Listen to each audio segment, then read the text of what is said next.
Hello everybody, welcome back to HardReset.Info channel. In today's video, I'll show you how to enable or disable Minimise when copying to Clipboard on the Bitwarden Desktop App.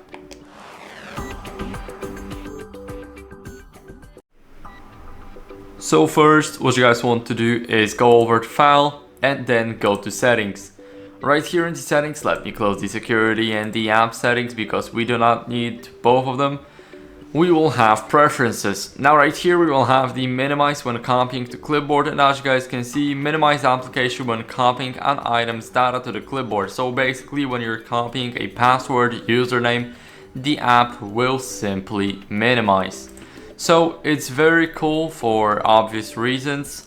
It's very helpful too. So for example, when you copy something, the app will just minimize.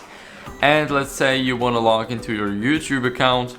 You want to copy the password, so you will have your Chrome in the background, and when the app minimizes, you can actually speed up that process by a couple of seconds and save your time. So that's how you guys can enable it. You guys can also disable it by making it disappear, the check mark, and after you close this, then those settings will automatically be saved. So that's it for the video. I hope it was helpful. If it was, then leave a like, subscription and a comment, and I'll see you in the next one.